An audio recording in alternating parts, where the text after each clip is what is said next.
রাজনীতিকে কেন্দ্র করে তারা ইসলাম থেকে ছিটকে পড়বে। রাজনীতিকে কেন্দ্র করে আলেম উলামাকে তারা নিজের শত্রু হিসেবে চিহ্নিত করবে।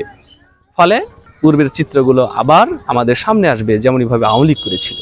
বাংলাদেশের প্রেক্ষাপটে আমরা দেখতে পাচ্ছি যে যেহেতু আওয়ামী লীগ নিষিদ্ধ, সেজন্য বিএনপির বিরোধী দল ইসলামী জামাত ইসলামী সহ অন্য অন্য দলগুলো হবে, এটাই মনে হচ্ছে আপাত দৃষ্টিতে।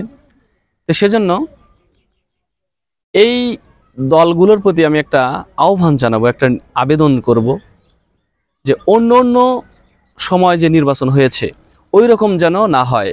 অর্থাৎ নির্বাচনের পূর্বে এক দল অপর দলের উপর হামলে পড়েছে, মারামারি করেছে, কাটাকাটি করেছে, হামলা মামলা ইত্যাদি অনেক কিছু দিয়েছে।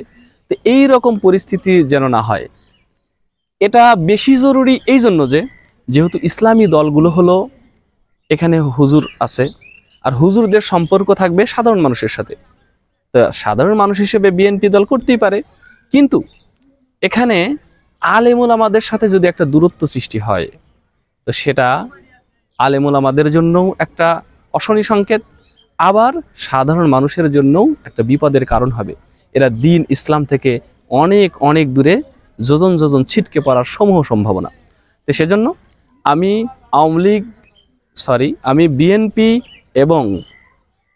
এবং ইসলামী দলগুলোকে আমি আহ্বান করতে চাই, বলতে চাই, আপনারা মেহেরবানি করে এমনভাবে রাজনীতি করবেন না যার দ্বারা আমাদের বিএনপির ভাইয়েরা তারা আপনাদের শত্রু হয়ে যায়, আপনাদেরকে তারা শত্রু ভাবে। এরকমটা যেন না হয়। যদি এরকমটা হয়ে যায় তাহলে আমাদের জন্য অনেক বিপদের কারণ হবে সামনে। এই রাজনীতিকে কেন্দ্র করে তারা ইসলাম থেকে ছিটকে পড়বে। রাজনীতিকে কেন্দ্র করে আলেম উলামাকে তারা বিরোধী হিসেবে, নিজের শত্রু হিসেবে চিহ্নিত করবে। ফলে সেই পূর্বের চিত্রগুলো আবার আমাদের সামনে আসবে, যেমনইভাবে আওয়ামী লীগ করেছিল।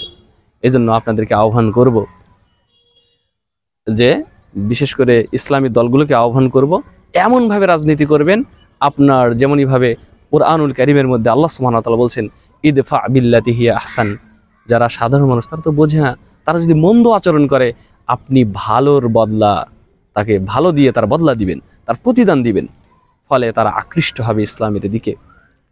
এভাবেই একদিন ইনশাআল্লাহ ইসলামের বিজয় কেতান এ বাংলাদেশে উড্ডীন হবে, নতুবা ইসলামী রাষ্ট্র কখনো কায়েম করা সম্ভব নয়।